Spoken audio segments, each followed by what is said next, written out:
Hello friends, कैसे हैं आप सब। उम्मीद करते हैं अच्छे होंगे, स्वस्थ होंगे, खुश होंगे। हाँ दोस्तों, आज हम बात करने वाले हैं टाइफाइड फीवर या एंटेरिक फीवर। एंटेरिक फीवर यानी आंत का बुखार भी जिसे कहते हैं। ठीक है दोस्तों, अब टाइफाइड बुखार क्या है, टाइफाइड फीवर कैसे होता है, किस कारण से होता है, इसका जांच क्या है, इसका इलाज क्या है, इसका सिम्टम क्या है, इन सब बातों के बारे में आज हम जानने वाले हैं। तो टाइफाइड फीवर क्या है? एक इन्फेक्शन है जो कंटामिनेटेड फूड या कंटामिनेटेड पानी पीने से होता है। इसलिए हमें बहुत ही सावधानी बरतनी चाहिए। इधर उधर का पानी नहीं पीना चाहिए। बाज़ार में ठेला पर का खाना नहीं खाना चाहिए, जिससे इस बीमारी से बचा जा सके। टाइफाइड फीवर के लिए वैक्सीन भी उपलब्ध है जो बच्चों को लगाया जाता है। इसके अलावा जहाँ कहीं ये बीमारी ज़्यादा फैला रहता है, वहाँ रिकमेंड किया जाता है, वहाँ इसका वैक्सीन लगाया जाता है ताकि वो और ज़्यादा ना फैले।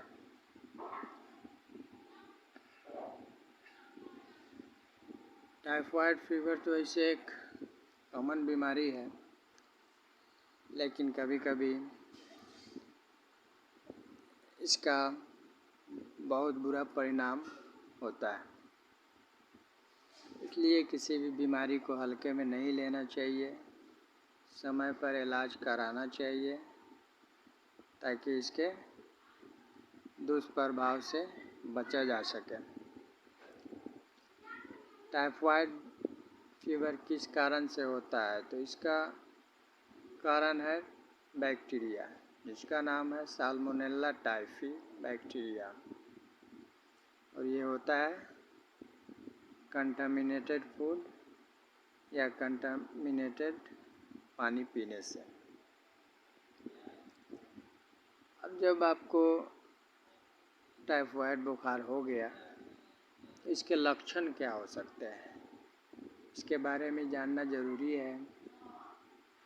क्योंकि लक्षण होगा तभी तो हम डॉक्टर के पास जाएंगे, इसका इलाज कराएंगे। इसका लक्षण तो सबसे पहले हाई फीवर है, तेज़ बुखार होगा, सर में दर्द हो सकता है, पेट में भी दर्द हो सकता है। ठीक है दोस्तों, इसके अलावा आपको कमज़ोरी हो सकता है, बहुत ज़्यादा कमज़ोरी हो सकता है, एकदम कमज़ोर हो सकते हैं।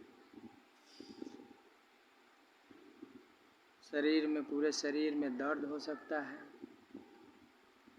किसी किसी को उल्टी भी होता है, किसी किसी को लूज मोशन भी हो जाता है।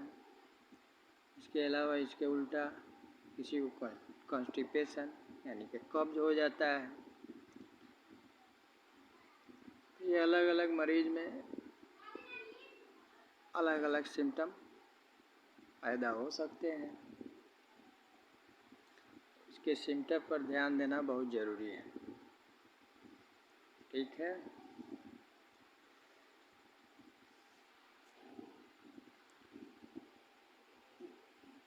टाइफाइड फीवर को हल्के में नहीं लेना चाहिए,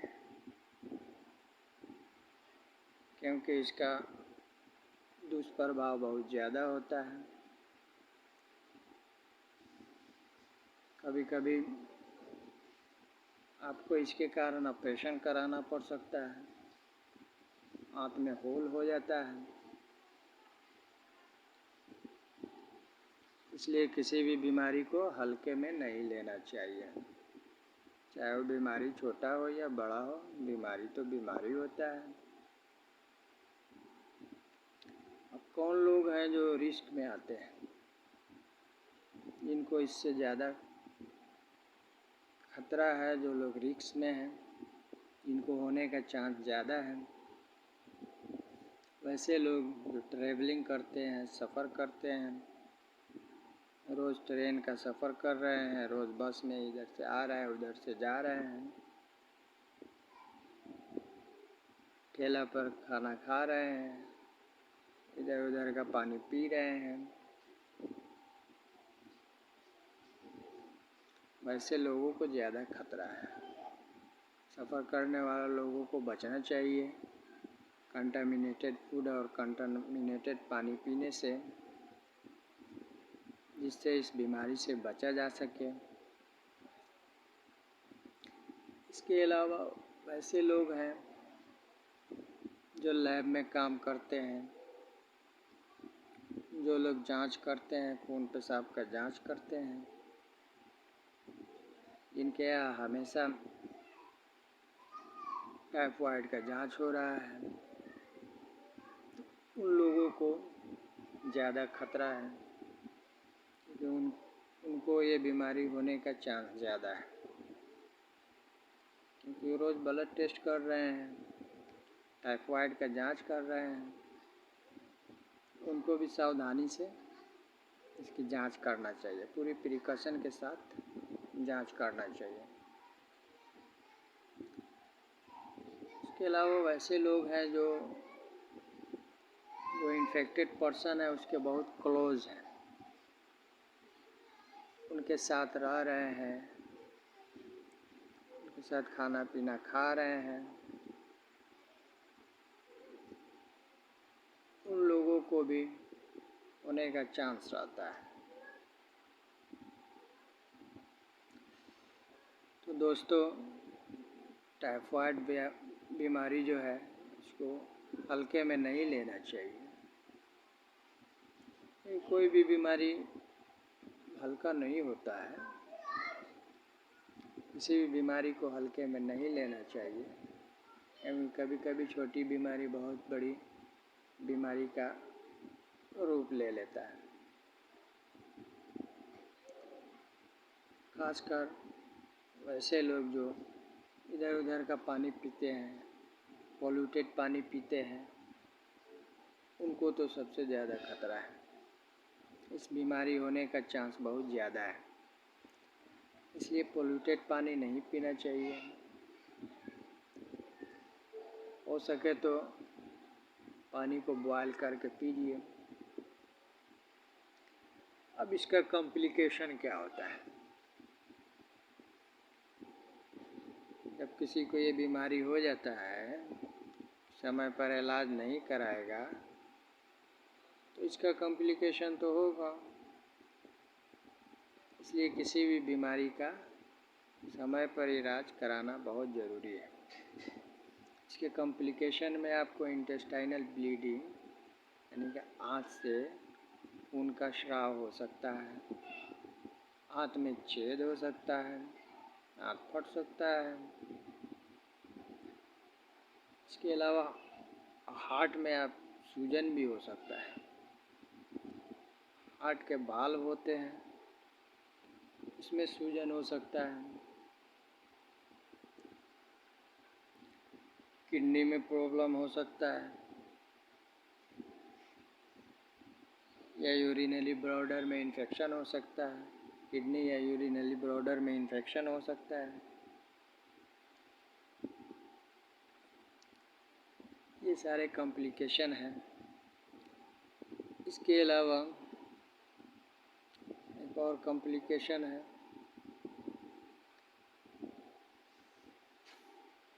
जो दिमाग से रिलेटेड है। साइकोटिक प्रॉब्लम भी हो सकता है। अगर समय पर इलाज ना कराया जाए तो बीमार व्यक्ति को भूलने की बीमारी हो सकती है। उसे कुछ याद नहीं रहेगा, वो भूलने लगेगा।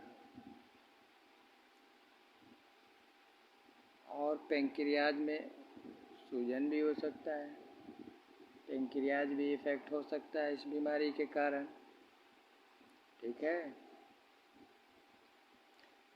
इसलिए सबसे ज़रूरी चीज़ होता है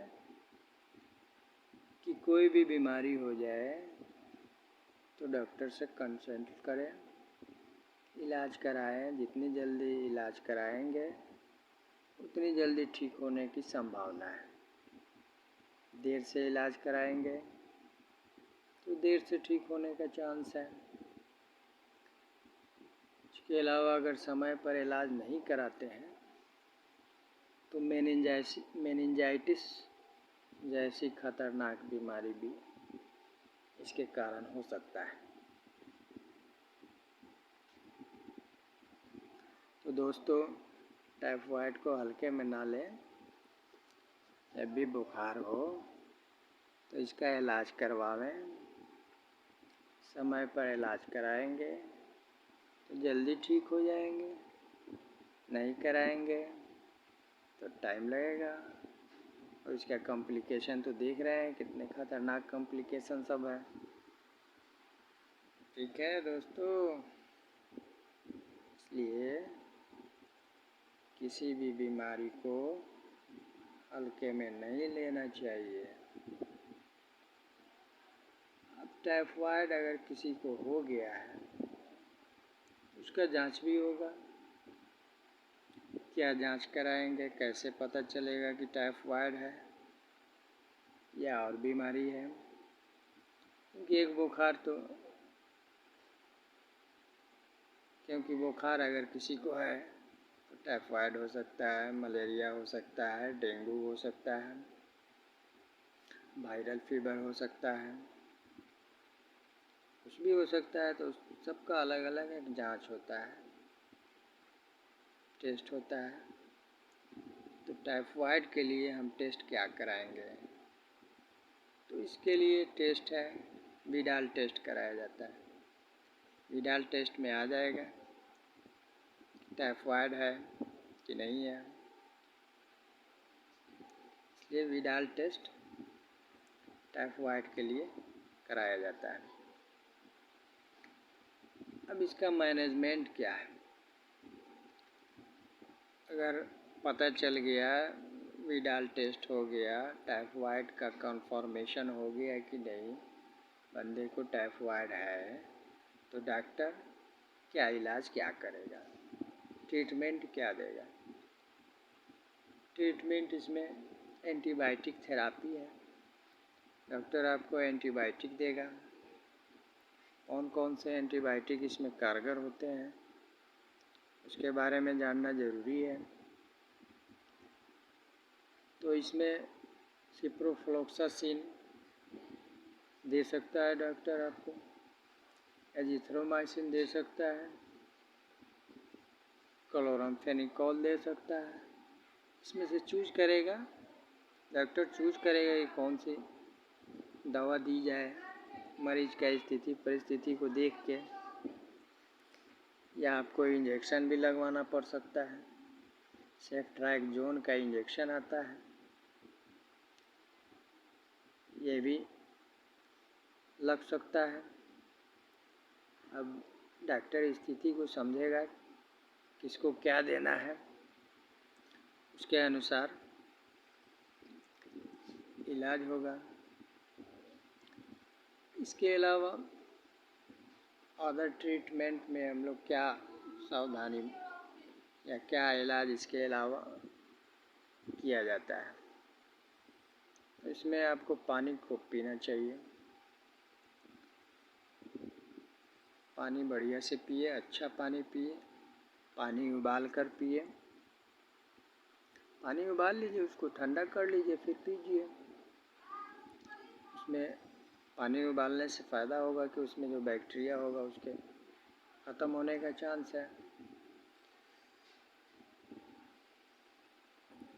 अगर पेशेंट को ज़्यादा डिहाइड्रेशन हो गया है तो उसके लिए डॉक्टर क्या करता है?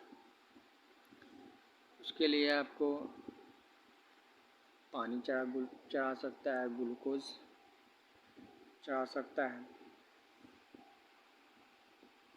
इंट्रावेनस इन्फ्यूज़न के रूप में।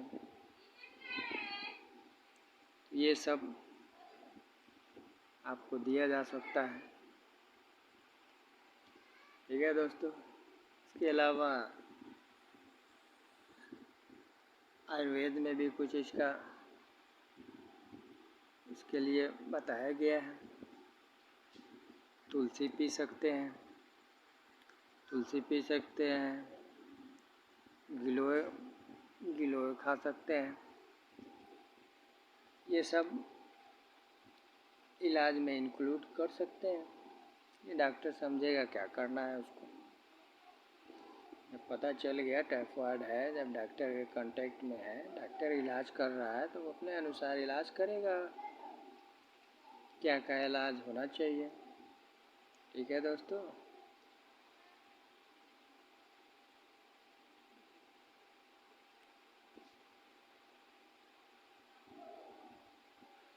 इसके अलावा अगर किसी पेशेंट को कॉम्प्लिकेशन हो गया है, उसका आंत फट गया है, आंत में होल हो गया है, तब तो फिर मुश्किल है। फिर तो सर्जरी का सहारा लेना पड़ेगा, क्योंकि बिना सर्जरी के उसका रिपेयर नहीं हो सकता है। तो अगर आंत में होल हो गया है, डॉक्टर सर्जरी करके उस होल को ठीक करेगा, इंटेस्टाइनल होल को, उसको रिपेयर करेगा। उसके बाद आप ठीक हो जाइएगा। इसलिए कॉम्प्लिकेशन से बचने के लिए समय पर इलाज कराना बहुत ज़रूरी है। जितना इलाज में लेट करेंगे, उतना कॉम्प्लिकेशन होने का चांस ज़्यादा है। इसलिए समय पर इलाज कराएं और तंदुरुस्त रहें, ताकि कॉम्प्लिकेशन का सामना नहीं करना पड़े। ठीक है दोस्तों, थैंक यू, बहुत बहुत शुक्रिया आपका।